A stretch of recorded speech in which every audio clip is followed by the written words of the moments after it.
Recording in progress.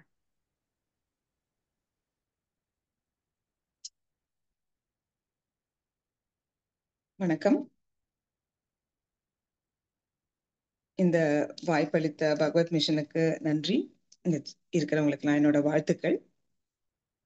இன்னைக்கு topic வந்து உடலும் மனமும் நம் நண்பர்கள் அப்படிங்கிற ஹெடிங்ல நம்ம சப்டைட்டிலா இயல்பான இயக்கங்கள் அப்படின்னு வச்சுட்டு இருக்கோம்.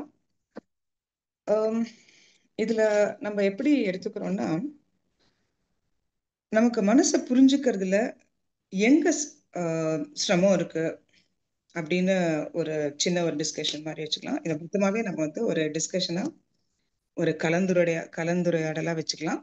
சேர்ந்தே வளர்வோம். சோ மனசை புரிஞ்சுக்கிறதுல ஒரு காரணம் சிரமமா இருக்கிறதுக்கு என்ன காரணம் இருக்க முடியும்னா, இப்போ நம்ம பூமி சுத்துறதை நம்மளால ரியலைஸ் பண்ண முடியாது. ஏன்னா நம்மளும் பூமியோட சேர்ந்து சுத்தின்னு இருக்கிறதுனால பூமி சுத்துறதை நம்மளால உணர முடியாது.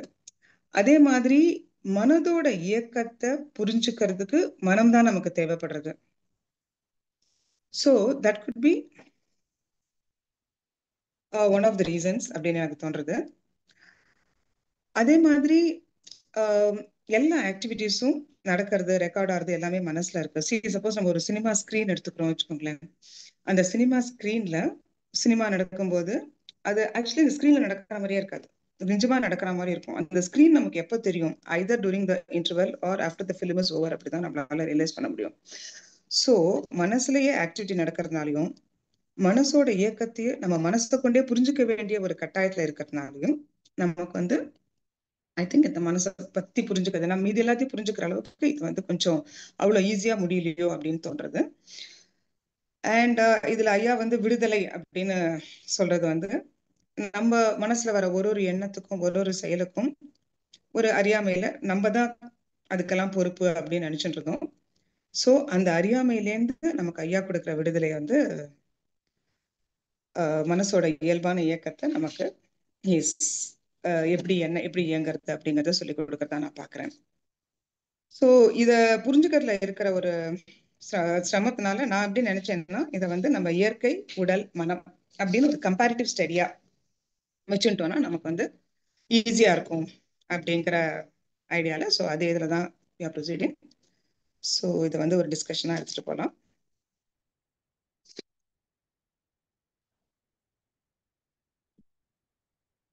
நம்ம ஃபர்ஸ்ட் இயற்கை எடுத்துக்கிறோம். இயற்கையோட இயல்பான இயக்கம் அப்படின்னு பார்க்கும்போது natural functioning of nature, like பூமி சுத்துறது, கோள்கள் சூரியனை சுத்தி வர்றது, மழை, வெயில், பனி, குளிர், இதெல்லாமே வந்து இயற்கையோட இயல்பான இயக்கங்கள். சோ இந்த மாதிரி இயக்கங்கள் எதுவுமே பாத்தீங்கன்னா நம்ம கையில கிடையாது. ஏன் நடக்குது அப்படின்லாம் நம்ம யோசிக்கிறதுக்கு அதுல ஒண்ணுமே கிடையாது. இதெல்லாம் நடக்கிறத நம்மளால புரிஞ்சுக்க முடியும், அவ்வளவுதான். நம்ம புரிஞ்சுக்கிறதுக்கு முன்னாடியும் இதெல்லாம் நடந்துட்டுதான் இருந்தது, நம்ம புரிஞ்சுன அப்புறமும் இதெல்லாம் நடந்துட்டுதான் இருக்கும். சோ இதுல வந்து எதுவுமே நம்ம கேட்டு நடக்கல அப்படிங்கிறதுதான் நம்மளோட one of the understanding. So இதோட இயக்கத்தை நம்மளால புரிஞ்சுக்க முடியும், அவ்வளவுதான் நம்மளோட லிமிட். ஸோ இதே மாதிரி அடுத்து நம்ம உடல் எடுத்துக்கிறோம். உடல்ல வந்து இதய துடிப்பு, ரத்த ஓட்டம், டைஜஷன், எக்ஸ்கிரீஷன், சலைவரி செக்ரீஷன்ஸ், கண் இமைக்கிறது, இன்வாலண்டரி ஆக்ஷன்ஸ், பாடியோட இன்வாலண்டரி ஆக்ஷன்ஸ், இதுல எதுவுமே நம்மளோட பங்கு எங்கேயுமே கிடையாது. நடப்பதை நம்மளால புரிஞ்சுக்க முடியும். ஆஸ் சச் நம்ம புரிஞ்சுனதுக்கு முன்னாடியும் நடந்துதான் இருந்தது, நம்ம புரிஞ்சின அப்புறமும் இதெல்லாம் நடந்துட்டு தான் இருக்க போறது. அதே மாதிரி மனத்தோட இயக்கத்தை இதையோட கம்பேர் பண்ணி நம்ம புரிஞ்சுக்கும் போது, மனசுல வர எண்ணங்கள், உணர்வுகள், இவை இயல்பான மன இயக்கம். இது எதுவும் நம்மள கேட்டு வரல. இந்த ஒரு ஒரு எண்ணமும் ஒரு ஒரு உணர்வும் வந்த பின் தான் நாம் உணர்கிறோம் அப்படிங்கிறது தான் அதுல இருக்கிற ஃபேக்ட். அண்ட் நம்ம நினைச்சோம்னா ஒரு இது என்னன்னா, அடுத்த எண்ணம் என்ன, அடுத்த உணர்வு என்ன, ஒரு அரை மணி நேரத்துல நான் இப்படி இருப்பேன் அப்படின்லாம் நம்மளால சொல்ல முடியாது. ஒரு மகிழ்ச்சியையோ, ஒரு வருத்தத்தையோ, ஒரு கவலையோ ½ நம்மளால ரீடைன் பண்ணிக்கணும், 5 நிமிஷம் ரீடைன் பண்ணிச்சா கூட நம்மளால பண்ண முடியாது. ஸோ விச் ப்ரூவ்ஸ் மனசோட இயக்கம் ஆட்டோமேட்டிக்கா நடக்கிறது நம்ம கையில இல்லை அப்படின்னு. சோ இயற்கை, உடல், மனம் இவற்றின் இயல்பான இயக்கத்தில் நாம் செய்வதற்கு ஒன்றுமில்லை. இதெல்லாமே ஆட்டோமேட்டிக்கா நடக்கிற விஷயம் அப்படின்னு நம்ம எடுத்துக்கிறோம். சோ நம்ம அறிவை கொண்டு ஆராய்ந்து இதெல்லாம் புரிஞ்சுக்க முடியும். அவ்வளவுதான் நம்மளால முடியும். ஓகே, இப்போ இதெல்லாம் புரிஞ்சுக்கிறதுனால நமக்கு என்ன லாபம்னு யோசிக்கிறோம். இதே நம்ம இயற்கை, உடல், மனம் அப்படியே வச்சுக்கலாம். சோ இயற்கையோட இயல்பான இயக்கத்தை புரிஞ்சு கொள்றதுனால என்ன பயன் இருக்க முடியும்? ஃபார் எக்ஸாம்பிள், மழையோ வெயிலோ நம்மளை கேட்டு வருவதில்லை. நம்ம நினைச்சா அதெல்லாம் மாத்தவும் முடியாது. சோ அகத்துல மழை ஜாஸ்தியா இருக்கு, வெயில் இவ்வளவு கொளுத்துறது அப்படிலாம் யோசிக்கிறதுனால எந்த பலனும் கிடையாது. வெரஸ் என்ன பண்ணணும்னாலும் நம்மளால புறத்துலதான் பண்ண முடியும். சோ புறத்துல ஒரு குடையோ, கேப்போ, கூலிங் கிளாஸோ என்ன வேணா கொண்டு போகலாம். வெளியில போகணுமா வேண்டாமா நம்ம டிசைட் பண்ணிக்கலாம். சோ இயற்கையோட இயல்பான ஒரு இயக்கத்தை நாம் ஆரோக்கியமான வழியில் எப்படி உபயோகிப்பது அப்படின்னு யோசிச்சு புறத்துல நம்மளால செயல்பட முடியும். That is a maximum we can do. So இங்க இடத்துலயுமே அகத்துல நம்ம இது பண்றதுனால ஒரு ஆற்றல் விரயம் தான் இருக்குமே தவிர வேற எந்த பெரிய பெனிஃபிட்டும் இருந்துராது.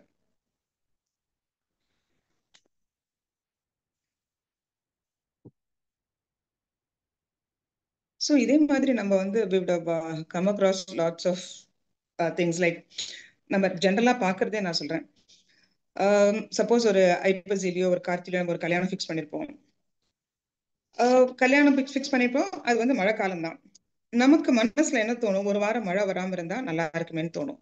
Which is a very natural thought. அது வந்து மனசோட இயல்பான ஒரு இயக்கம். ஏன்னா மழை வந்தா அதுல என்ன பிரச்சனை இருக்கு அப்படிங்கிற அனுபவம் மனசுல இருக்கிறதுனால அது வந்து அந்த அலர்ட் சிஸ்டத்தை நமக்கு எடுத்து காட்டுறது. சோ அந்த அலர்ட் சிஸ்டம்னால நமக்கு என்ன ஆகும்? ஒரு பயமோ ஒரு கவலையோ நமக்குள்ள இருந்துட்டே இருக்கும். Which is also and very natural happening. அதுவும் நம்ம கேட்டு வரதில்லை. இது எல்லாமே வந்து இயல்பான இயக்கம். நம்ம வந்தப்புறம் தான் உணர்றோம். சோ இதுல and in spite of all that மழை வரதும் வராம இருக்கிறதும் நம்ம கையில கிடையாது. சோ இப்ப இந்த இடத்துல கூட நம்மளால புறத்துல என்ன பண்ண முடியும்? அவ்வளவுதான் நம்மளால யோசிக்க முடியும். சோ நம்ம என்ன பண்ணலாம்? அந்த கவலை, பயம் இதெல்லாம் வந்து இயல்பான இயக்கம்னு இப்போ ஐயா சொன்னதுனால அதை புரிஞ்சுட்டு அந்த இடத்துல இருக்கிற எக்ஸ்பென்ஸ் ஆஃப் எனர்ஜி, ஆற்றல் விரயத்தை நம்மளால குறைச்சிக்க முடியும்.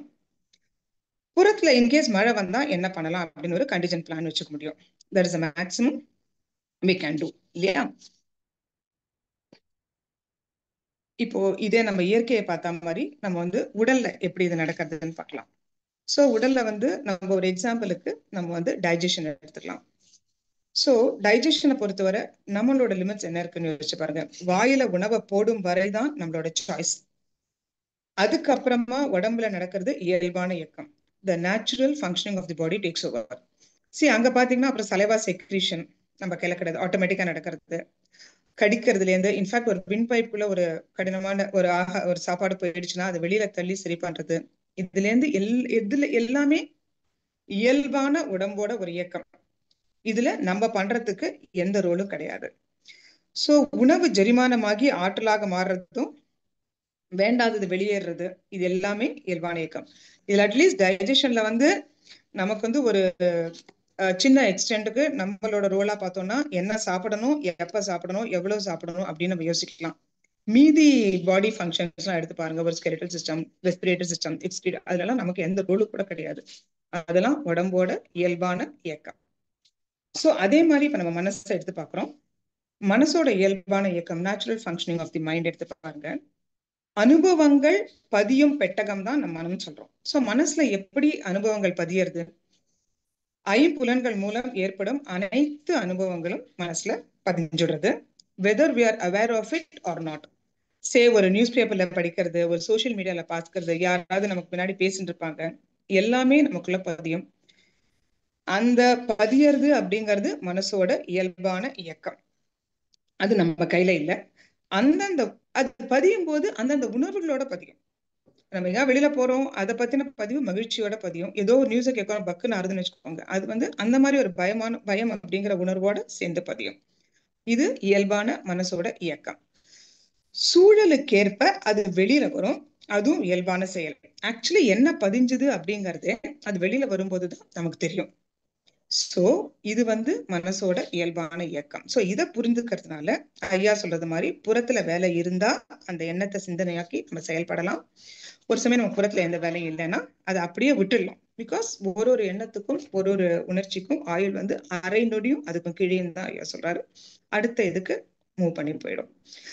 ஒருவேளை நம்ம தெரிஞ்சுக்காம நம்ம புறத்துல வேலை இல்லாத போதும் தெரியாம எதையோ சிந்திக்க நேர்ந்தால், தெரியாம தானே பண்றோம், சிந்திக்க நேர்ந்தால் நம்ம எப்ப ரியலைஸ் பண்றோமோ அப்போ அதையும் ஒரு எண்ணம் அப்படின்னு நினைச்சு தெரியாம பண்ணதானே அப்படின்னு நினைச்சு விட்டுடணும். பிகாஸ் அதை ஒரு குற்ற உணர்வா எடுத்துட்டு நம்ம இப்படி இருந்துட்டோமே நினைச்சோம்னா, பிகாஸ் அதனால ஒரு குற்ற உணர்வு ஏற்படுதுன்னு வச்சுக்கோங்களேன், அந்த குற்ற உணர்வும் நம்ம வந்தப்புறம் தான் ரியலைஸ் பண்ணுவோம்.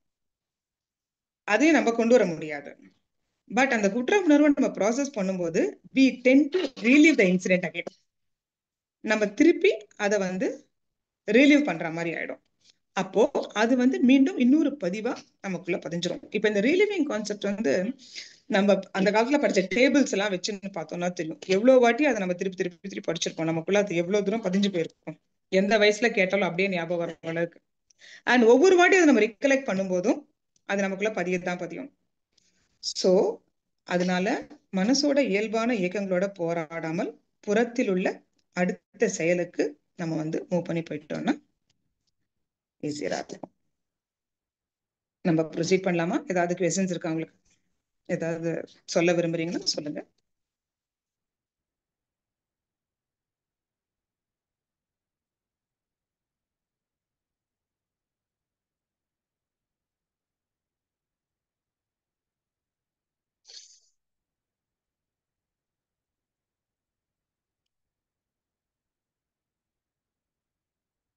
இல்லைன்னா நம்ம சில கதைகள், சில வழக்குல இருக்கிற சில சொற்றொடர்கள் அதை வச்சுட்டு கொஞ்சம் ஹேண்டில் பண்ணி பார்க்கலாம். இப்போ கதைன்னு வரும்போது நம்ம பிரைமரிலி நம்ம அந்த ஐயா எப்பவுமே சொல்ற அந்த ஒரு குரங்கு கதையை எடுத்து பார்க்குறோம்னு வச்சுக்கோங்களேன். நம்ம எல்லாமே கேள்விப்பட்டதுதான். நம்ம ஒரு ஸ்டேஜோட நிறுத்திட்டோம். அதுக்கு அடுத்த ஸ்டேஜ் இதுக்குள்ள வந்தப்பறம் தான் எனக்கும் புரிஞ்சுது. சோ ஒரு ராஜா ஒரு வருத்தத்துல இருப்பாரு. அவரோட வருத்தத்தை யாராலையுமே போக்க முடியாது. அந்த ராணி இறந்துட்ட வருத்தம் அவர் கில்ட் ஃபீல் ஒரு வருத்தத்துல இருப்பாரு. அந்த வருத்தத்தை யாராலையுமே போக்க முடியாது. ரிப்பீட்டடா அவருக்கு அந்த ராணியை பற்றிய எண்ணம் வந்து கொண்டே இருக்கும். சோ பல முயற்சிகள் எடுத்து பார்ப்பாரு. சோ ஃபைனலா அவர் எதுவுமே பலன் தராததுனால அவர் என்ன பண்ணுவாருன்னா, இந்த பிரச்சனையில இருந்து தன்னை வெளியேற மருந்து சொல்பவர்களுக்கு தகுந்த சன்மானம் கொடுக்க முடியும் அப்படின்னு சொல்வாரு. ஒரு முனிவர் ஒருத்தர் ராஜா கிட்ட ஒரு மருந்து மாதிரி, ஒரு லேகியம் மாதிரி ஒண்ணு கொடுத்துட்டு, இது ஒரு 3 நாள் நீங்க சாப்பிட்டீங்கன்னா போதும், உங்களுக்கு சரியா போயிடும், அந்த தாட் திருப்பி வராது, அந்த உங்க பிரச்சனையில இருந்து நீங்க வெளில வந்துடலாம். தாட் வராதுன்னு சொல்ல மாட்டாரு, அந்த பிரச்சனையில இருந்து நீங்க வெளில வந்துடலாம். ஆனா ஒரே ஒரு கண்டிஷன் என்னன்னா, அதை சாப்பிடும் போது நீங்க குரங்க பத்தி மட்டும் நினைக்க கூடாது அப்படின்னு சொல்லுவாரு. So Raja will also feel, குரங்க பத்தி நம்ம ஒண்ணும் பெருசா நினைக்கிறது இல்லையே, நம்ம பண்ணி பார்க்கலாம் அப்படின்னு. ஆனா 3 நாளும் அவர் அந்த லேகத்துல கைய வைக்கும் போது அவருக்கு குரங்கு பத்தின ஒரு எண்ணம் பிளாஷ் ஆகும். சோ அவரால் சாப்பிட முடியாது, சாப்பிட மாட்டார். 3 நாள் கழிச்சு முனிவர் வருவார். சோ ராஜா சொல்லுவாரு, லேகியம் கையில எடுத்ததுமே எனக்கு இந்த குரங்கோட எண்ணம் தான் வந்தது, அதனால நான் சாப்பிடல. ரொம்ப கேஷுவலா கேட்பார், குரங்கோட எண்ணம் தானே வந்தது, அப்ப நான் சாப்பிட வேண்டியதானே அப்படின்னு. சோ ராஜாக்கு அப்போ புரியாது. அப்போ அவர் கேட்பார், குரங்கோட நினைப்பு வந்ததா, நீ குரங்க நினைச்சியா அப்படின்னு கேட்பார். ராஜா வச்சு, நான் ஏன் நினைக்க போறேன், குரங்கோட எண்ணம் தான் வந்தது. சோ நான் சொல்லும் போது உங்ககிட்ட என்ன சொன்னேன், லேகியம் சாப்பிடும் போது நீ குரங்க நினைக்க கூடாதுன்னு தானே சொன்னேன், நீ சாப்பிட்டுருக்கலாமே அப்படிம்பார். சோ அப்போதான் ராஜாவுக்கு he will understand, நினைப்பு வருவது நம் கையில் இல்லை, நினைப்பு வருவதற்கும் நாம் அதை நினைப்பதற்கும் வித்தியாசம் இருக்குங்கிறது அவருக்கு புரியும். சோ நினைப்பு வருது ஆட்டோமேட்டிக்கா வந்துடுறது, நம்ம நினைக்கிறது தான் நம்ம கையில இருக்கு அப்படிங்கிறது அவருக்கு புரியும். சோ இதே மாதிரி நம்மளோட பழக்கத்திலேயே நம்ம சில சொற்றொடர்கள்னு சொல்லலாம், பழமொழிகள்னு சொல்லலாம், நம்ம ஜென்ரலா நம்ம எல்லாம் கேள்விப்பட்டதுதான்.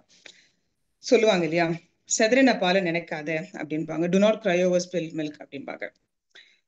சோ ஒரு பிராக்டிகலா பால் செதறிட்டுனே வச்சுக்கலாமே, என்ன ஆகும், அகத்துல ஒரு உணர்வு வரும், ஒரு பயம் வரும், ஒரு குற்ற உணர்வு வரும், என்ன வேணாலும் வரும். அது இயல்பு. இது எல்லாமே வந்த அப்புறமா தான் we will realize. Next time பால்ல கை வைக்கும் போது நமக்கு கொட்டிடுவோமோ, சிந்திடுவோமோ அப்படிங்கிற ஒரு பயமும் வரும். அது ஏற்கனவே பதிஞ்சதுனால நமக்கு அந்த மனசு கொடுக்கிற ஒரு அலர்ட் சிஸ்டம், இவ்வளவுதான். அப்போ நமக்கு சொல்லும் போது அவங்க என்ன சொல்லியிருக்காங்க, செதறின பாலை நினைக்காதே அப்படின்னு தான் சொல்லியிருக்காங்க. விச் மீன்ஸ் அந்த எண்ணம் வரும், அது இயல்பு, ஆனா நீ அதை சிந்தனையா மாற்றிக்கொள்ளாதே. அப்படிங்கிறதுதான் அவங்கள சொல்லியிருக்காங்க இல்லையா. சோ அதே மாதிரி இப்ப பாத்தீங்கன்னா இன்னொன்னு சொல்லுவாங்க நமக்குலாம், இந்த தீயினால் சுட்ட பொன் உள்ளாரும் ஆறாதே நாவினால் சுட்டவடு அப்படிம்பாங்க. சோ இது எல்லாமே கேட்கிறவங்களுக்கு தான், யாரு கேட்கிறாங்களோ அவங்களுக்கு சொல்லப்பட்டதுதான். சோ நம்ம பேசும்போது அடுத்தவரை புண்படுத்தாமல் பேச வேண்டும். ஏன்னா ஒரு ஹர்ட், இப்ப அன்லஸ் நமக்கு இதெல்லாம் தெரியலன்னா நம்ம அதை ஒரு ஹர்ட்டே தானே ப்ராசஸ் பண்ணிட்டு இருப்போம். சோ ஒரு ஹர்ட் ஆயிடுச்சுன்னா அது கஷ்டம். சோ நம்ம பேசும்போது பார்த்து பேசணும் அப்படின்னு. இந்த பேசும்போது பார்த்து பேசுறது அப்படிங்கிறது எப்ப நம்மளால முடியும் யோசிச்சு பாருங்களேன். இப்போ நம்ம இந்த நான் யார் அப்படின்னு நம்ம யோசிக்கும் போது ஒவ்வொரு நிமிஷமும் நான் யார் அப்படிங்கிறவர் மாறிண்டே இருக்கு. ஒவ்வொரு அனுபவத்தோட அந்த அனுபவிப்பவன் மாறிக்கொண்டிருக்கிறான். இந்த நிமிஷம் ஆஹ் இப்ப நான் பேசுறதுனால நீங்க கேட்கறதுனால நான் பேசுபவளாகவும் நீங்க கேட்பவர்களாகவும் இருக்கீங்க. அடுத்த நிமிஷம் நம்ம அடுத்த எக்ஸ்பீரியன்ஸோட சிங்க் ஆகும் போது அந்த அனுபவிப்பனா நம்ம மாறி போயிடுவோம். பட் அனுபவம் மாறும்போது அனுபவிப்பனும் மாறுகின்றான். நான் மாறாமல் ஒரு அனுபவத்திலேயே வரைஞ்சு போயிட்டோம்னா நம்மளோட வார்த்தைகள் அடுத்தவங்களை ஹர்ட் பண்ற மாதிரி அமைய ஒரு வாய்ப்பு இருக்கு. சோ இது ஐயா சொல்லும் போது நார்மலி அந்த இது சொல்லுவாரு, லைக் ஒரு வாட்டருக்கும் தண்ணி இருக்கு. தண்ணிய நம்ம எந்த பாத்திரத்துல விடுறோமோ அந்த பாத்திரத்தோட அது அடாப்ட் ஆயிடும். பாட்ல விட்டோம்னா பாட் ஷேப்க்கு வந்துடும், பக்கெட்ல விட்டா பக்கெட் ஷேப்க்கு வந்துடும், டம்ளர்ல விட்டா டம்ளர் ஷேப்க்கு வந்துடும். ஸோ அடாப்டபிலிட்டி, அந்த ஃப்ரீ ஃப்ளோ பிரவாகமா தண்ணி எல்லாம் முடியும். அதே அந்த தண்ணி ஒரு கியூபிக்கல் ஷேப்ல ஒரு ஐஸ் கியூபா இருந்ததுன்னா நீங்க எந்த பாத்திரத்துல போட்டாலும் அந்த ஷேப் மாறாது. ஸோ அதே மாதிரி நம்ம சே ஃபார் எக்ஸாம்பிள் ஒரு ஆஃபீஸ்ல ஏதோ ஒரு இடத்துல நமக்கு ஒரு இரிட்டேஷன் ஏற்படுறதுன்னு வச்சுக்கோங்களேன். அவர் மேனேஜர் ஏதோ சொல்லிடுறாரு, வி கெட் இரிட்டேட்டட். அந்த நேரத்துல அவர் திட்டுறவரா வரக்க நம்ம அந்த இரிட்டேஷனை அனுபவிப்பவரா இருக்கும். அது இட்ஸ் அ ஃபேக்ட். ஒரு சமயம் அந்த இடத்துல நம்மளால ரியாக்ட் பண்ண முடியாது. ஹவவர் நம்ம ஏதாவது சொல்றோம், ஏதாவது பண்றோம், ஏதாவது சமாதானமா சொல்றோம், எவ்ரி திங் இஸ் ஓகே. ஆனா அவர் மேனேஜரா இருக்கிறதுனால அந்த இடத்துல நம்மளால ஒன்றும் சொல்ல முடியாது. சோ நம்ம என்ன பண்ணுவோம் நார்மலா அந்த இடத்த, பட் அந்த ஒரு கோபமும் அந்த ஒரு எரிச்சலும் நமக்குள்ளேயே வச்சுட்டு இருப்போம். சோ வீட்டுக்கு வந்துருவோம்.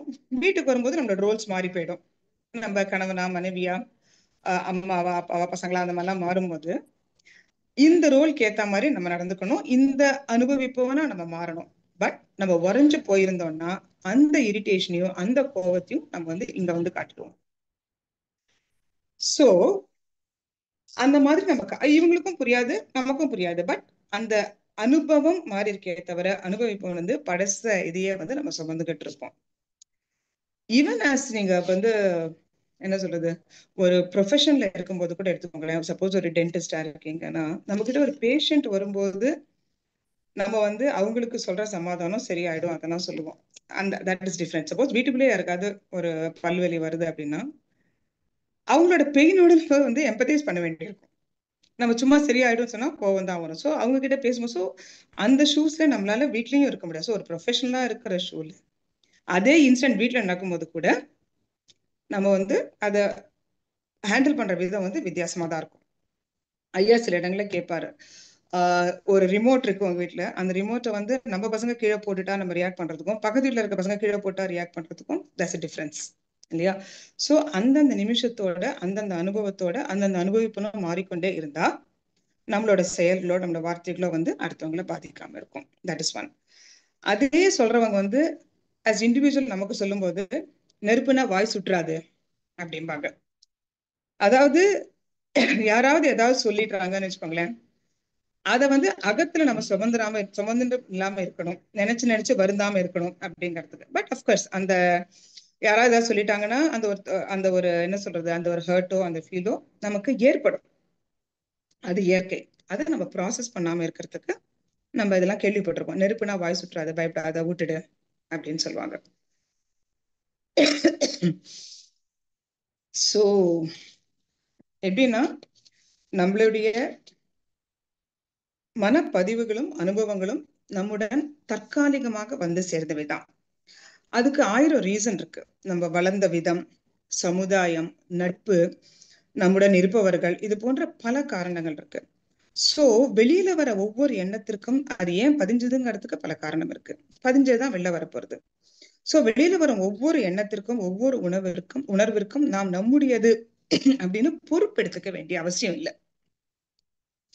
அது இயல்பான மன இயக்கம். ஏன்னா சாரி, மனசை பொறுத்தவரை கான்டெக்ட் அப்படிலாம் ஒன்றும் கிடையாது. இப்போ ஒரு ஜுரம் வந்ததுன்னா சாதாரண ஒரு 99 டிகிரி ஜுரம்னா கூட அதுக்கு ரெக்கார்டிங் வந்து ஒரு கோவிட் வரைக்கும் ரெக்கார்டா இருக்கும். எல்லாத்தையும் அது வந்து எடுத்து காட்டும். அது வந்து மனசோட ஒரு சாதாரண இயக்கம்.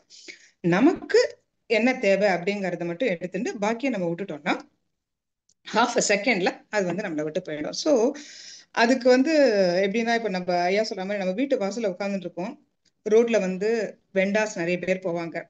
பூ விற்கிறவங்க, பால் விற்கிறவங்க, பாத்திரம் விற்கிறவங்க, கரிகா விற்கிறவங்கன்னு போயிட்டே இருப்பாங்க. எனக்கு இன்ஃபேக்ட் பூ வேணும் அப்படின்னா நான் பூ விற்கிறவரை கூப்பிட்டு பூ வாங்கணும். பட் நான் வந்து ஒரு கரிகா விற்கிறவர் கூட எனக்கு கரிகா வேண்டாம்னு சொல்லும் போது நமக்குள்ள ஒரு மனஸ்தாபம் ஏற்படும் இல்லையா?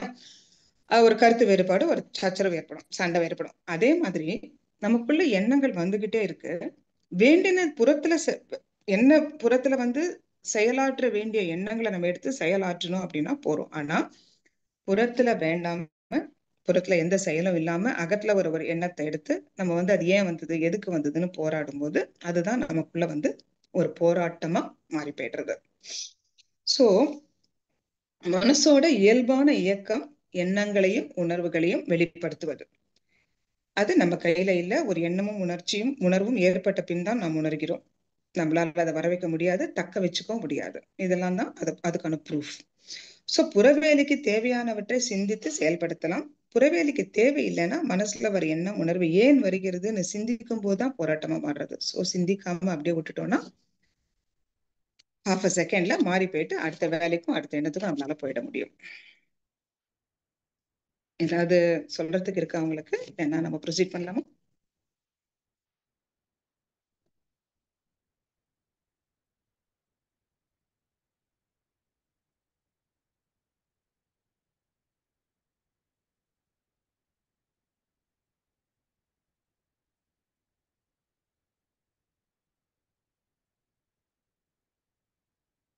சோ நம்ம வந்து இப்ப உணர்வுகள் என்ன அப்படிங்கிற மாதிரி ஒரு சின்ன டிஸ்கஷன் பண்ணலாம்.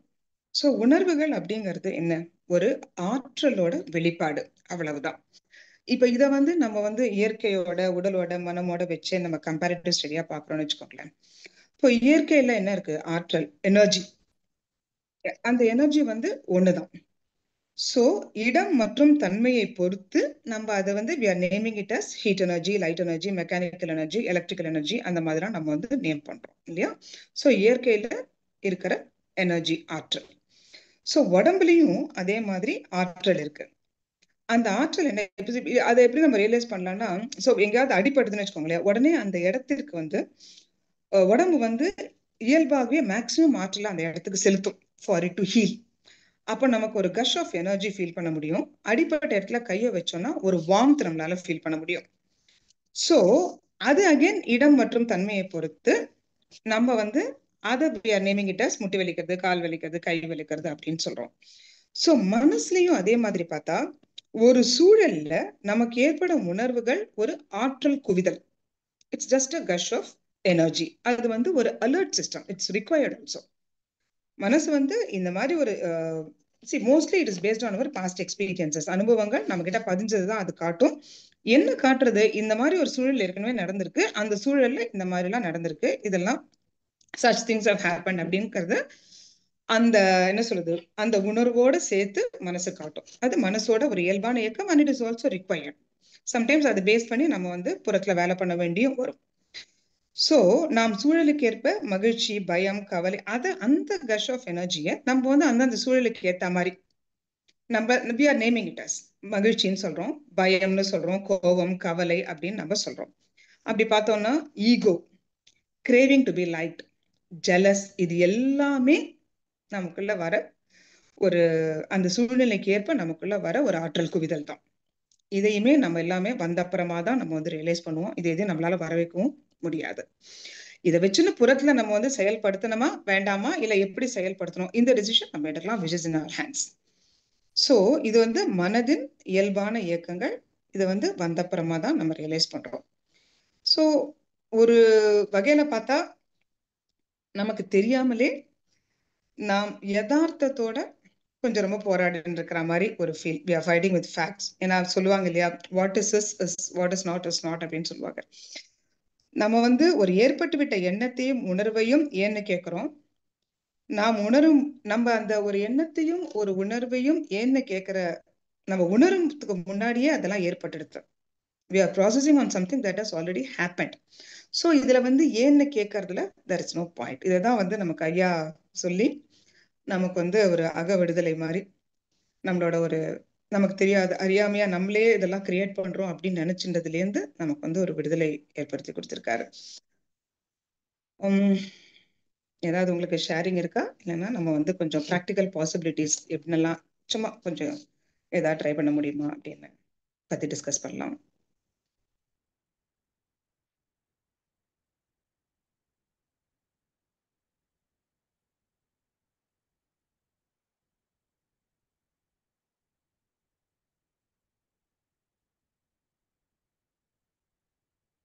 இதெல்லாம் உங்களால அக்செப்ட் பண்ணிக்க முடியறதா?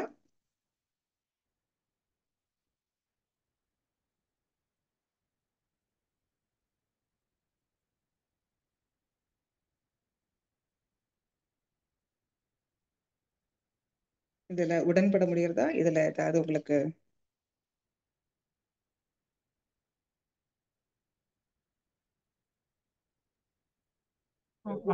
சொல்லுங்க. உடன்பட முடியுதுமா? நல்லா இருக்கு. சரி.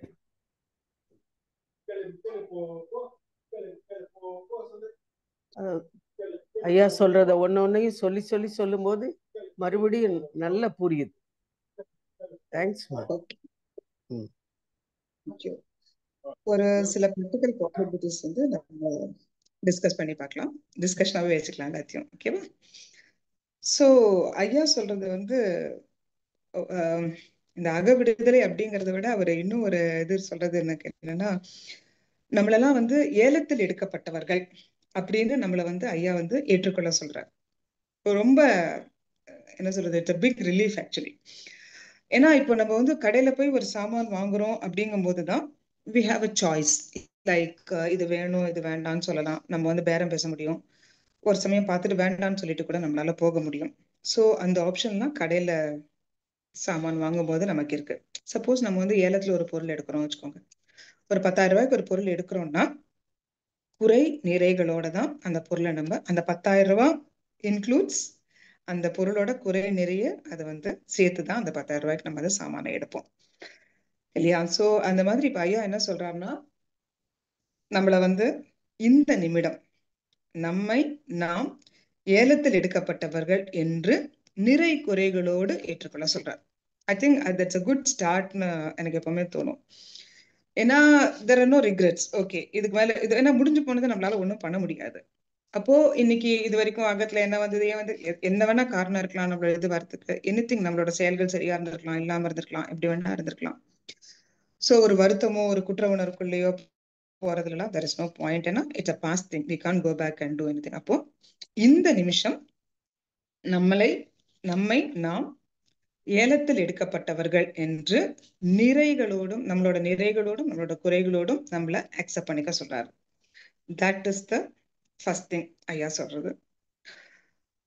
அதே மாதிரி இன்னொரு ஒரு ப்ராக்டிக்கலா ஒரு அண்டர்ஸ்டாண்டிங்ல நம்ம போறோம்னு வச்சுக்கோங்களேன், ஒரு உணர்ச்சி நிலையில நம்ம செயல்படும் போது அறிவு சொல்றது காதுல விழாது. நார்மலா சொல்லுவாங்க இல்லையா, இந்த sway of emotions intelligence is not work அப்படிம்பாங்க. சோ உணர்ச்சி நிலையில செயல்படும் போது அறிவு கொடுக்கிற எந்த புத்தி கொடுக்கிற எந்த புத்தியும் நமக்கு வந்து காதுல விழாது, நம்ம செயல்பட முடியாது. இதுக்குதான் நம்ம பெரியவங்க நீங்க பாத்தீங்கன்னா நிறைய சந்தர்ப்பங்களை சொல்லியிருப்பாங்க, கோபம் வரும்போது செயல்படாத, கொஞ்ச நேரம் ஆறப்போடு, பரவாயில்ல இந்த முடிவை நம்ம நாளைக்கு எடுத்துக்கலாம், அப்புறம் கை கட்டின்ட்டு ஒரு நிக்க சொல்லுவாங்க, இல்ல ஒரு 1ல இருந்து 10 வரைக்கும் ரிவர்ஸ்ல கவுண்ட் பண்ணு அப்படிம்பாங்க. சோ அதெல்லாம் பண்ணும்போது ஒரு எமோஷனல் லெவல்ல நமக்கு ஒரு பேலன்ஸ் கிடைக்கும். அப்போ நம்ம எடுக்கிற முடிவுல ஒரு தெளிவு இருக்கும், ஒரு கிளாரிட்டி இருக்கும். சோ இதெல்லாமும் நமக்கு வந்து வழக்கத்துல நமக்கு சொல்லப்பட்ட விஷயமா பாக்குறேன். இப்ப ஐயா சொல்லும் போதுதான் ஒரு சமயம் இதுக்காக தான் சொன்னாங்களோ அப்படின்னு நம்மளால கார்லேட் பண்ணி புரிஞ்சுக்க முடியுது.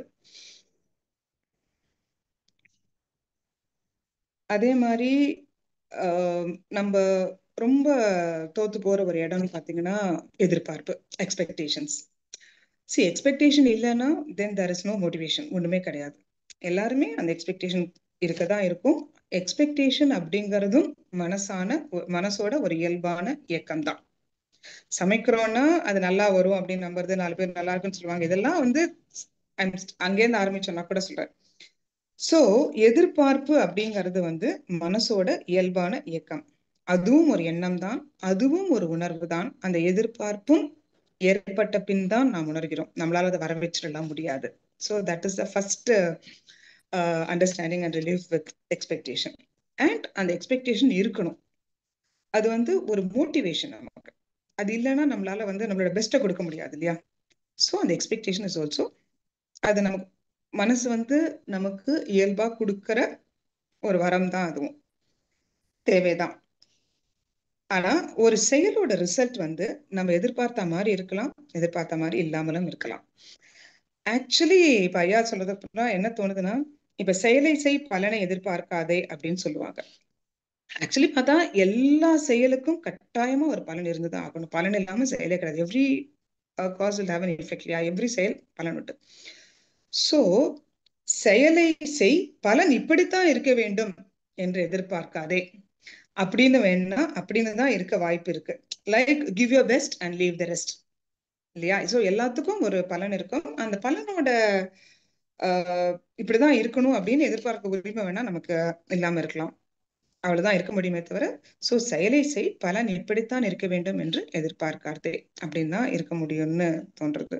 சோ அந்த இடத்துல வந்து ஃபர்ஸ்ட் தோத்து போறது, ஏதாவது நம்ம நினைச்ச மாதிரி நடக்கலைன்னா அங்க தோத்து போறது நம்ம இல்ல, தோத்து போறது நம்மளோட எதிர்பார்ப்பு தான். சோ வி டோன்ட், ஏன்னா நம்ம நிறைய இடங்களை நம்ம நம்ம நினைச்ச மாதிரி நடக்காத போதுதான் we get into ஒரு ஹர்ட் ஃபீல் வந்துருது அந்த மாதிரி. சோ இன்னொன்னு என்னன்னா, நம்ம எதிர்பார்க்கிற மாதிரிதான் எல்லாரும் இருக்கணும் அப்படின்னு யாருக்கும் எந்த ஆப்ளிகேஷனும் கிடையாது இல்லையா? நம்மளும் எல்லா எதிர்பார்ப்போம், எவ்வளவு பேர் எதிர்பார்ப்பு ஏத்த மாதிரி நம்மளும் நடந்துக்கிறோம், அந்த மாதிரிலாம் ஒண்ணும் கிடையாது. ஸோ இது கிரவுண்ட் ரியாலிட்டி. அண்ட்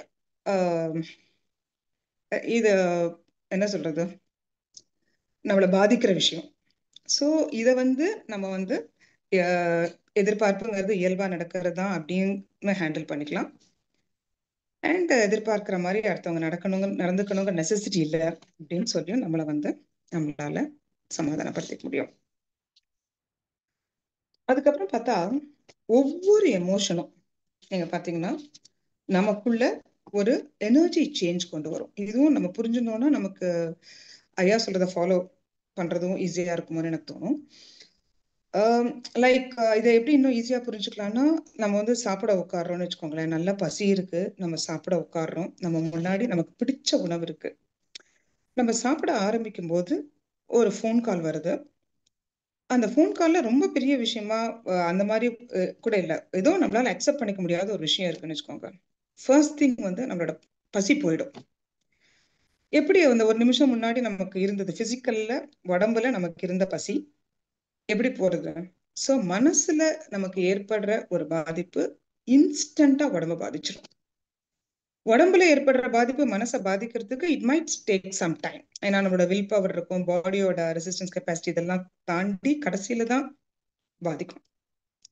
இப்ப நம்ம ஒரு உடம்பு சரியில்லாத ஆளை பார்க்கும்போது கூட மனசை தளர விட்டுறாத அப்படின்னு தான் சொல்லுவோம். ஏன்னா மனசு தளர்ந்துருச்சுன்னா உடம்பு சட்டுன்னு தளர்ந்து போயிடும். ஸோ எவ்ரி டைம் நம்ம வந்து மனசுல ஒரு இம்பாக்ட் ஏற்படும் போதும், நம்ம உணர்றோமோ உணரலையோ, கட்டாயமா உடம்புல வந்து அதோட ஒரு இஃபெக்ட், ஒரு இம்பாக்ட் கட்டாயமா இருக்கு.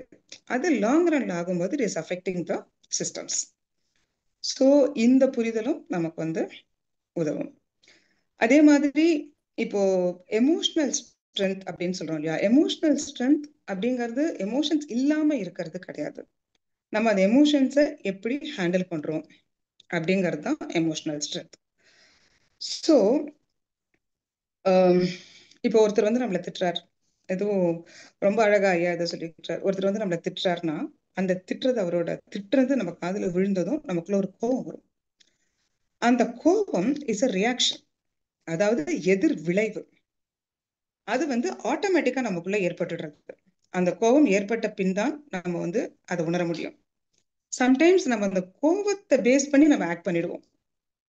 பட் இந்த அண்டர்ஸ்டாண்டிங், அந்த கோபம் வந்து ஆட்டோமேட்டிக்கா ஏற்படுற எதிர் விளைவு, இட்ஸ் ரியாக்ஷன். அது நம்ம கையில இல்ல. அது ஏற்பட்ட அப்புறம் தான் நம்ம உணர்றோம் அப்படிங்கறத புரியும் போது நம்ம என்ன பண்ண முடியும்? we can have a pause. நம்ம கொடுக்கறதுக்கு பேரு எதிர் செயல், counter action. That is in our hands. இப்ப நம்ம வந்து அந்த ஒரு பாஸ் கொடுக்கும்போது இமீடியட்டா நம்ம ரியாக்ட் பண்ணாத போது, இந்த புரிதலை நம்ம எடுத்துக்கும் போது நம்ம கொடுக்கிற கவுண்டர் ஆக்ஷன், எதிர் செயல் வந்து we will decide on it. நம்ம என்ன டிசைட் பண்றோமோ அதுக்கேத்த ஆற்றல் கிடைக்கும். இன்கேஸ் நம்ம வந்து கோச்சுக்கு தான் போறோம் டிசைட் பண்ணிட்டோம்னா, திருப்பி திட்ட தான் போறோம் டிசைட் பண்ணினா, கோபமா தான் அந்த ஆற்றலால நமக்கு கொடுக்க முடியும். அப்பதானே நம்மளால அதை பண்ண முடியும். Whatever decision we take, நம்ம திட்ட போறோம் டிசைட் பண்ணிட்டா நமக்கு சித்தம் கொடுக்கிற ஆற்றல் வந்து கோபமா இருக்கும். நம்ம ஒன்னும் சொல்ல போறதுல டிசைட் பண்ணிட்டா அந்த சாய்ஸ் வந்து நம்ம கிட்ட இருக்கு. we can take on understanding that நமக்கு வர கோபம் வந்து நேச்சுரல், மனசோட இயல்பான இயக்கம். அது வந்து இஸ் a ரியாக்ஷன், எதிர் விளைவு. அது வந்தப்பறம் தான் நமக்கு புரியுது அப்படின்னு நம்ம எடுத்துட்டோம்னா, கவுண்டர் ஆக்ஷன் நம்ம வந்து பார்த்து எப்படி கொடுக்கணுமோ அந்த மாதிரி கொடுத்துக்கலாம். we can give a pause. அப்போ நம்ம இன்டெலிஜென்ஸ் நமக்கு எப்படி சப்போர்ட் பண்ணுது, புத்தி கொடுக்குற அறிவுரைப்படி நம்மளால ஆக்ட் பண்ணிக்க முடியும். So this is one. அந்த மாதிரி நம்ம இப்ப எதிர்பார்ப்பு பத்தி நம்ம பேசிட்டு இருந்தோம் இல்லையா? ஸோ மேக்சிமம் எனக்கு தெரிஞ்ச நான் சொல்றேன், ஃபர்தரா இருந்தா நீங்க சொல்லுங்க. மேக்சிமம் ஒரு செயலோட ரிசல்ட் வந்து எப்படி இருந்துட முடியும்? நம்ம எதிர்பார்த்தே நடந்துறதுக்கு வாய்ப்பு இருக்கு, இல்ல எதிர்பார்த்ததுக்கு மேல நடக்கலாம், எதிர்பார்த்தோட கம்மியா நடக்கலாம், எதிர்பார்த்ததுக்கு ஆப்போசிட்டா நடக்கலாம். So the result can either be as expected, more than expected, less than expected, or the opposite of what is expected. வேற ஆப்ஷன் ஒன்றும் இருக்கிற மாதிரி தெரியல. ஸோ இந்த ரிசல்ட் அப்படிங்கறது நம்ம கையில இல்லை. we will realize, நமக்கு அது தெரிய வரும்போது அது முடிஞ்சு போயிருக்கும். ஸோ இது நம்ம கையில இல்லை. ஆனா ஒரு ரிசல்ட் ஏற்பட்ட அப்புறம் அதாவது நம்ம நினைச்சது மாதிரியோ நம்ம நினைச்சதுக்கு மேல நடந்தாலும் நமக்குள்ள ஒரு மகிழ்ச்சி ஏற்படும், இல்லைன்னா ஒரு வருத்தமோ ஒரு பயமோ கோபம் கவலை இதெல்லாம் ஏற்படும்.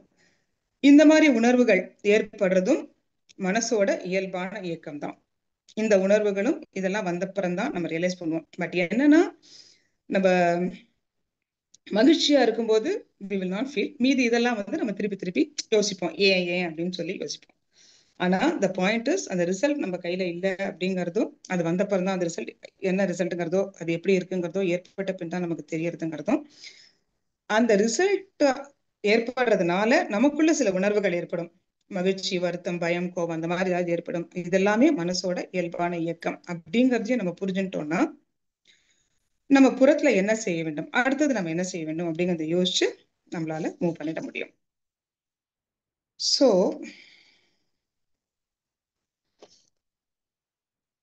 இதுல ஐயா சொல்றது மாதிரி ஐயா இன்னும் ஒண்ணு ரொம்ப அழகா சொல்றாரு. நம்ம என்ன சூஸ் பண்றோமோ அதுக்கேத்த ஆற்றல் நமக்கு கிடைக்கும் அப்படிங்கறத நம்ம வந்து தெளிவா புரிஞ்சுக்கணும். அந்த சாய்ஸ் மட்டும்தான் நம்ம கிட்ட இருக்கு. இந்த மனம் புத்தி சித்தம் அகங்காரம் ஐயா சொல்றதுல மனம் நம்ம கையில கிடையாது, சித்தமும் அகங்காரமும் அதுவும் நம்ம கையில கிடையாது. புத்தி அப்படிங்கறதுல மட்டும் நம்ம எடுக்கிற சாய்ஸ் அது மட்டும் தான் நம்ம கிட்ட இருக்கு. நம்ம ஜெனரலா டிஸ்கஸ் பண்ணும்போது கூட நம்ம பண்ணிருக்கோம், அலாம் கிளாக்ஸ் வச்சுப்போம் இல்லையா? ஸோ மார்னிங் வந்து 5 o'clock எழுந்துக்கணும்னு சொல்லிட்டு நம்ம அலாம் வைப்போம். அலாம் 5 o'clock அடிச்சிடும். No we have a choice. நம்ம வந்து எழுந்துக்கணும்னு நினைக்கலாம், இல்ல ஸ்னூஸ் பண்ணி படுத்துக்கணும்னு நினைக்கலாம். பட் எழுந்துக்கணும்னு நம்ம டிசைட் பண்ணிட்டோம்னா சித்தத்துல இருந்து நமக்கு அதுக்கான ஆற்றல் கிடைக்கும். நமக்கு சப்போர்ட்டிங்கா இட் வில் ஸ்டார்ட் டெல்லிங், இந்த மாதிரி எழுந்துக்கிறது நல்லது, டைம் சேவ் ஆகும், எனர்ஜெட்டிக்கா இருக்கலாம், எக்ஸசைஸ் பண்ணணும், எழுந்துக்கோன்னு சொல்லி நம்ம எழுப்பி விட்டுருவோம். நம்ம வேண்டாம் ஸ்னூஸ் பண்ணலாம்னு டிசைட் பண்ணினோம்னா அதுக்கேற்ற ஆற்றலையும் கொடுக்கும். So it's such a good friend in fact. So அதுக்கு ஏதோ ஒரு நாள் பண்ணலாம் ஒன்றும் ஆகாது, நேத்து நீ எவ்வளவு தூரம் நடந்த, ஸோ யூ நீட் ரெஸ்ட், எல்லாரும் என்ன டெய்லி பண்றாங்களா, இந்த மாதிரி ஒரு 1000 இதையும் சொல்லி ஜஸ்டிஃபையும் பண்ணும். ஸோ நம்ம புத்தி எடுக்கிற சாய்ஸுக்கு வேண்டின ஆற்றலை வேண்டின சப்போர்ட்டிங் இதை வந்து சித்தம் வந்து கொடுக்கும். ஸோ அந்த புத்தி எடுக்கிற சாய்ஸ் அப்படிங்கிறது மட்டும்தான் நம்ம கையில இருக்கு. ஸோ இதுதான் நானும் சொல்லணும்னு நினைச்சேன். இதுல நம்ம புரிஞ்சுக்க வேண்டிய விஷயமா நான் பாக்குறது என்னன்னா, ஃபர்ஸ்ட் திங் வந்து இது வந்து நமக்கு மட்டும் இல்ல, it's a very common issue. ஜென்ரலா எல்லாருக்கும் இருக்கிறது அப்படின்னு எடுத்துக்கலாம். அதுக்கப்புறம் இப்ப ஐயா சொன்ன மாதிரி நம்ம ஏலத்தில் எடுக்கப்பட்டவர்கள் அப்படின்னு சொல்லி நம்மள குறை நிறைகளோடு ஏத்துக்கலாம். ஸோ மனசோட இயல்பான இயக்கம் என்ன அப்படிங்கறத ரொம்ப அழகா சொல்லியிருக்கார். இயற்கை, உடல் எல்லாத்துலயும் இருக்கிற மாதிரி மனசுக்கும் இது ஒரு இயல்பான இயக்கம். மேபி மனசாலே மனசை புரிஞ்சுக்கிறதுக்கு இருக்கிற கஷ்டத்தினால மேபி நம்ம புரிஞ்சுக்கலையோ என்னமோ. ஸோ மனசோட இயல்பான இயக்கத்தோட போராடாமல் இருக்கலாம். அதே மாதிரி மனசோட இயல்பான இயக்கத்தை புரிஞ்சுட்டு புறத்துல சிறப்பா நம்மளால செயல்பட முடியும். இது வந்து நான் சொல்லணும்னு நினைச்சது இயல்பான இயக்கங்கள் அப்படிங்கிற இதுல.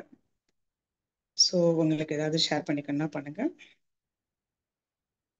ஏதாவது கொஸ்டின்ஸ் தான் கேளுங்க, எனக்கு தெரிஞ்சதை நான் ஷேர் வித் யூ.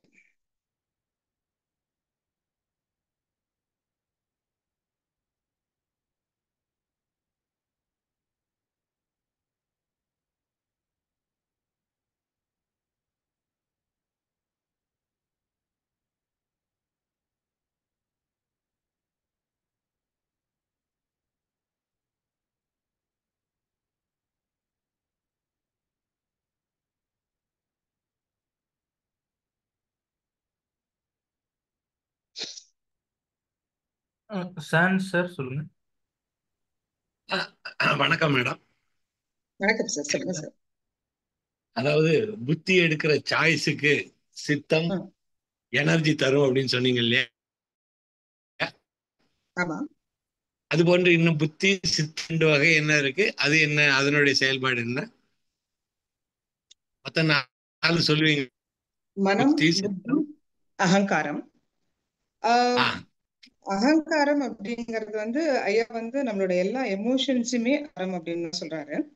சோ இது ஐயா சொல்ல வர்றது மெயினா என்னன்னா, மனம் அப்படிங்கிறது நம்ம கையில இல்ல. பிகாஸ் அதுல ஒரு விஷயம் ஏற்பட்ட அப்புறம் தான் நம்ம உணர்றோம். சித்தம் அப்படிங்கறதும் நம்ம கையில இல்ல. நான் என்ன, புத்தி எடுக்கிற சாய்ஸுக்கு சித்தம் ஆட்டோமேட்டிக்கா ஆற்றல கொடுத்துரும்.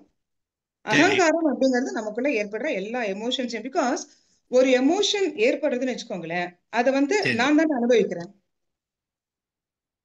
ஆமா. அந்த அனுபவம் அனுபவிப்பவன் அப்படின்னு யோசிக்கும் போது நமக்குள்ள ஏற்படுற எல்லா எமோஷன்ஸையும் ஐயா வந்து அது எல்லாமே ஒரு அகங்காரம் அப்படின்னு தான் சொல்றாரு. சரி, நன்றி. இதுல எதுவுமே நம்ம கிட்ட இல்ல. அந்த புத்தி யூஸ் பண்ணி நம்ம எடுக்கிற சாய்ஸ், அதுவுமே ஐயா சொல்றது எப்படின்னா, எடுக்க பண்ணலாம் அப்படின்னு தோணிட்டுனா பண்ணிடலாம், பண்ண முடியல அப்படின்னு தோணிட்டுனா வேண்டாம்னு விட்டுறலாம், டிசைட் பண்ண முடியலன்னா அப்புறமான்னு சொல்லி போஸ்ட்போன் பண்ணிடலாம். நம்ம நாளைக்கு வரைக்கும் அதை போஸ்ட்போன் பண்றதுமே ஒரு டெசிஷன் தான். அந்த டெசிஷனுக்கும் நாளைக்கு வரைக்கும் அது திருப்பி வராத அளவுக்கு சித்தம் ஆற்றலையும் கொடுக்கறது. சரி, புத்தி, சித்தம், அகங்காரம், இன்னொன்னு என்ன மேடம்? மனம், புத்தி, சித்தம், அகங்காரம். இந்த 4 சேர்ந்தது டோட்டல் மைண்ட். சரி, அப்ப இப்போ நீங்க அகங்காரத்துக்கும் விளக்கம் சொல்லிட்டீங்க, புத்தி சித்தம் சொல்லிட்டீங்க, மனம் அப்படிங்கிறது ஆழ் மனமா? நம்மளோட மனம், நம்ம மனசுல எழுற எண்ணங்கள் தான் நம்மளோட மனம். ஆழ்மனம், அடிமனம், எல்லா மனமும் ஒரே இதுதான். மனசுல வர எண்ணங்கள் தான் கான்சியஸ் மைண்ட். எண்ணங்கள் மனசுல வர எண்ணங்கள், உணர்வுகள். இப்ப நீங்க அத ஒரு உடம்போட ட்ரை பண்ணி பார்த்தா கூட உங்களுக்கு புரிஞ்சிடும். அதாவது இப்ப நம்ம வந்து ஒரு ஸ்வீட் இருக்கு, நம்ம நல்லா சாப்பிட்ட அப்புறம் ஒரு ஸ்வீட் கண்ணில் படுறதுன்னு வச்சுக்கோங்களேன். மனசு வந்து அந்த ஸ்வீட்டை பார்த்ததும், ஏன்னா ஸ்வீட் சாப்பிட்ட அனுபவம் மனசுக்குள்ள இருக்கு இல்லையா? ஆமா. அப்போ அது வந்து ஏன்னா அதோட டேஸ்ட்லாம் தெரிஞ்சனால சாப்பிடுறதுக்கு சொல்லும். புத்தி ஹேஸ் 2 சாய்ஸஸ். நம்ம சாப்பிட்டு முடிச்சாச்சுன்னு சொல்லி நம்ம சாப்பிடாம இருக்கலாம், இல்ல நம்ம சாப்பிடலாம் டிசைட் பண்ணலாம். இப்ப புத்தி சாப்பிடணும்னு டிசைட் பண்ணிட்டுனா அதுக்கேத்த ஆற்றல் கிடைக்கும். ஒரு நாள் சாப்பிட்டா ஒண்ணும் ஆயிடாது, சரி, பரவாயில்லன்னு சொல்லுவோம். சாப்பிட வேண்டாம்னு டிசைட் பண்ணா அதுக்கேத்த ஆற்றலும் கிடைக்கும். ரொம்ப நன்றி மேடம். இந்த 4 ஸ்டெப்பையும் தெளிவா நீங்க சொல்றது எல்லாமே தெளிவா தான் இருக்கு. இந்த 4 ஸ்டெப்பை பத்திய விளக்கம் சொன்னதுக்கு நன்றி. Thank you. Good night to all. Thank you.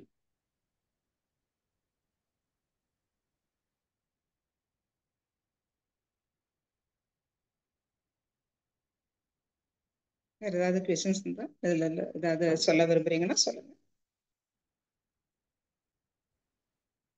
Hello, கேக்குதா? கேக்குது சார், சொல்லுங்க. என்னோட மெயின் டேக்அவே என்னன்னா, எக்ஸ்பெக்டேஷன் அதுவுமே ஒரு ஒரு ஒரு ஃபீலிங் தான். அண்ட் அதுவே ஒரு உணர்வு தான். அண்ட் அதை மேனேஜ் பண்ணணும். அண்ட் அதான் அந்த மெயின் டேக்அவே. அண்ட் ஏதாவது ஒரு இடத்துல நம்ம எக்ஸ்பெக்டேஷனுக்கு ஏத்தாபடி ஒன்று நடக்கலைன்னா அங்க நாம தோத்துட்டோம்ங்கிறது அந்த ஃபீலிங்ல ரொம்ப இறங்காம நம்ம எக்ஸ்பெக்டேஷன் அதான் தோத்துருக்கு அப்படின்னு சொல்லிட்டு அடுத்த ஸ்டெப் மூவ் ஆன் பண்ணணும். தேங்க்ஸ். எக்ஸ்பெக்டேஷன் தோத்துது அப்படிங்கறது நம்மள நம்ம சமாதானப்படுத்திக்கிறதுக்கு சொல்றோம், அவ்வளவுதான். அதுக்கப்புறம் வர ஃபீலிங் எல்லாம் அதுவா வருது, அவ்வளவுதான். we should be moving next, அவ்வளவுதான்.